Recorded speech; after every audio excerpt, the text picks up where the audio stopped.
ಬೆಂಗಳೂರಿನ ಜನಸಂಖ್ಯೆ ಹೆಚ್ಚಾಗ್ತಾ ಇದ್ದು, ರಾಜಧಾನಿ ಹೊರತಾಗಿ ಇತರ ಭಾಗದಲ್ಲಿ ಕೈಗಾರಿಕೆಗಳ ಸ್ಥಾಪನೆಗೆ ಆದ್ಯತೆ ನೀಡಲಾಗುವುದು. ಇದಕ್ಕಾಗಿ ಜಿಮ್ ಸಮಾವೇಶದಲ್ಲೇ ನೂತನ ಕೈಗಾರಿಕಾ ನೀತಿ ಪ್ರಕಟಿಸಲಾಗುವುದು ಎಂದು ಉಪಮುಖ್ಯಮಂತ್ರಿ ಡಿಕೆ ಶಿವಕುಮಾರ್ ಅವರು ತಿಳಿಸಿದರು. ಬೆಂಗಳೂರಿನ ಜನಸಂಖ್ಯೆ 1.40 ಕೋಟಿ ಮುಟ್ಟಿದ್ದು, ನಗರದಲ್ಲಿ ವಾಹನಗಳ ಸಂಖ್ಯೆ 1.10 ಕೋಟಿಯಷ್ಟಾಗಿದೆ. ಬೆಂಗಳೂರಿನ ಮೇಲೆ ಹೊರೆ ತಪ್ಪಿಸಬೇಕು, ಬೆಂಗಳೂರಿಗೆ ವಲಸೆ ಬರುವುದನ್ನು ತಪ್ಪಿಸಬೇಕು. ಬಂಡವಾಳ ಹೂಡಿಕೆದಾರರು ಬೆಂಗಳೂರಿನ ಹೊರತಾಗಿ ಇತರೆ ಭಾಗದಲ್ಲಿ ಕೈಗಾರಿಕೆ ಸ್ಥಾಪನೆ ಮಾಡಲು ಮುಂದೆ ಬಂದು ನಮಗೆ ಶಕ್ತಿಯನ್ನು ತುಂಬಬೇಕು ಎಂದು ಹೇಳಿದರು.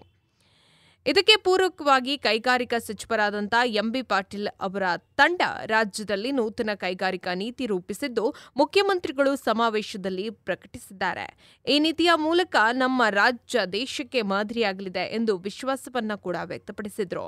ಬೆಂಗಳೂರು ಜಾಗತಿಕ ನಗರವಾಗಿ ಬೆಳೆದಿದ್ದು, ಇಡೀ ಜಗತ್ತು ಭಾರತವನ್ನ ಬೆಂಗಳೂರಿನ ಮೂಲಕ ನೋಡ್ತಾ ಇದೆ. ಬಂಡವಾಳ ಹೂಡಿಕೆದಾರರು ನಮ್ಮ ರಾಜ್ಯಕ್ಕೆ ಬರಬೇಕು, ನಾವೆಲ್ಲರೂ ಸೇರಿ ಒಟ್ಟಾಗಿ ಕೆಲಸವನ್ನ ಮಾಡಿ ಹೆಚ್ಚು ಅವಕಾಶವನ್ನ ಸೃಷ್ಟಿಸಬೇಕು ಎಂದು ಉಪಮುಖ್ಯಮಂತ್ರಿ ಡಿಕೆ ಶಿವಕುಮಾರ್ ಅವರು ತಿಳಿಸಿದರು.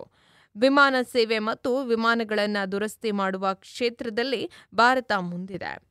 ಮುಂದೆ ಏರೋಸ್ಪೇಸ್ ಉದ್ಯಮವು ಬೆಳೀತಾ ಇದೆ ಎಂದರು.